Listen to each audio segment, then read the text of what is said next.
Hello, welcome to my channel. నిన్నైతే వర్షం అయితే పడిందండి. అయితే ఈరోజు చాలా చల్లగా అయితే ఉంది వెదర్. మా పిల్లలేమో పకోడీ చేయమని అయితే చెప్పారు. వాళ్ళ కోసం పకోడీ ప్రిపరేషన్ చేస్తున్నాను. అయితే ఇక్కడైతే 3 ఉల్లిగడ్డలు అయితే తీసుకున్నాను పెద్ద సైజులో. మంచిగా సన్న సన్నగా స్లైసెస్గా కోసుకున్నాను. దాని తర్వాత మంచిగా చేతితో అయితే ఇలా మెదుపుకున్నాను.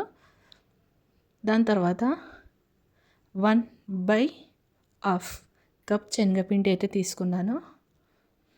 దాని తర్వాత బియ్యం పిండి 1 కప్ మంచిగా అయితే కలుపుకున్నాను. కొంచెం సోడా యాడ్ చేసుకున్నాను. దాని తర్వాత 1 స్పూన్ సాల్ట్, ఇంకా 1 spoon and half spoon red chilli powder, దాని తర్వాతనేమో కార్న్ఫ్లవర్, దాని తర్వాత ధనియాల పౌడర్ అండ్ ధనియాలు అండ్ ఓమా పౌడర్ మంచిగా అయితే ఇలా చేతితో అయితే కలుపుకున్నాను. మొత్తం మసాలా ఆనియన్స్కి అంటేలాగా. దాని తర్వాత ఇక్కడైతే వాటర్ తీసుకొని మంచిగా అయితే కలుపుకుంటున్నాను. వాటర్ కొంచెం కొంచెం వేసి కలుపుకోవాలి. ఎక్కువగా వేసుకుంటే అప్పుడే వాటర్గా అయిపోతుందని కొంచెం కొంచెం వేసుకొని అయితే కలుపుకుంటున్నాను. ఇలా ఈ ప్రాసెస్లో చేసి చూడండి. పకోడీ చాలా బాగుంటుంది. టేస్ట్ అయితే అదిరిపోతుంది. చూస్తున్నారు కదా, ఈ కన్సంట్రేషన్లో కలుపుకున్నాను. ఇలా అయితే మంచిగా అయితే కలుపుకున్నాను.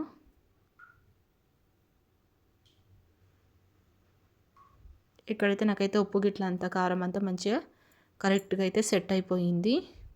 తర్వాత ఇక్కడ ప్యాన్ పెట్టుకొని ఇక్కడైతే ఆయిల్ అయితే వేసుకున్నాను. మంచిగా ఆయిల్ వేడైనాక ఇది ఉల్లిగడ్డ మిశ్రమం ఉంది కదా, ఇదైతే ఆయిల్ వేసి అయితే మంచిగా అయితే ఫ్రై అయితే చేసుకుంటున్నాను.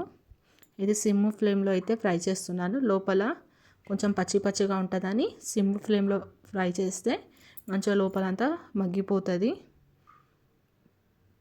చూస్తున్నారు కదా, ఇలా అయితే మంచిగా గోల్డెన్ బ్రౌన్ వచ్చే వరకు అయితే ఫ్రై అయితే చేసుకున్నాను.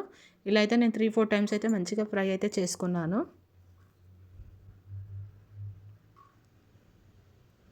ఈ వెదర్ ఇట్లా చల్లగా ఉంటే మంచిగా తినాలని అనిపిస్తుంది. అలానే పచ్చిమిర్చి, కలేమాకు అది యాడ్ చేసుకొని ఇందులోనే అయితే మంచిగా అయితే ఫ్రై అయితే చేసుకున్నాను. ఇలా అయితే పకోడీలు అన్నీ అయితే ఫ్రై అయితే చేసుకున్నాను. తింటుంటే టేస్ట్ అయితే చాలా బాగుంది. క్రిస్పీనెస్ బాగానే ఉంది. ఎందుకంటే ఇందులో ఆల్రెడీ కార్న్ఫ్లవర్ యాడ్ చేసాం, బియ్యం పిండి యాడ్ చేసాం కదా, క్రిస్పీనెస్ చాలా మంచిగా ఉంది. వేడిగా కెచప్ పెట్టుకొని తింటే టేస్ట్ అయితే ఇంకా బాగుంటుంది. అండ్ దాని తర్వాత మసాలా అయితే ప్రిపరేషన్ చేస్తున్నాను. ఏంటిదంటే అది ధనియా పౌడర్, కారం, ఉప్పు ఇది కలుపుకొని పకోడీ మీద వేసుకుంటే ఆ టేస్ట్ అయితే ఇంకా చాలా బాగుంటుంది. మేము ప్రతిసారి పకోడీ చేసుకుంటే ఇలానే చేస్తాము. మీరు ఒకసారి ట్రై చేయండి. టేస్ట్ అయితే అదిరిపోతుంది. ఇలా అయితే మొత్తం పకోడీలు అయితే వేసుకొని మంచిగా అయితే ఫ్రై అయితే చేసుకున్నాము. ఈ వెదర్లో ఇలా చేసుకొని తింటే స్వర్గమేనండి. టేస్ట్ అదిరిపోతుంది.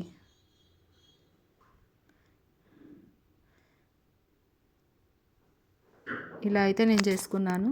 మీకు ఈ వీడియో నచ్చినట్లయితే లైక్ అండ్ సబ్స్క్రైబ్ అయితే చేసుకోండి. ఫుల్ వీడియో అయితే వాచ్ చేయండి. ఇక్కడికైతే బ్లాగ్ అయితే ఎండ్ అయిపోతుంది. Thank you for watching. Subscribe.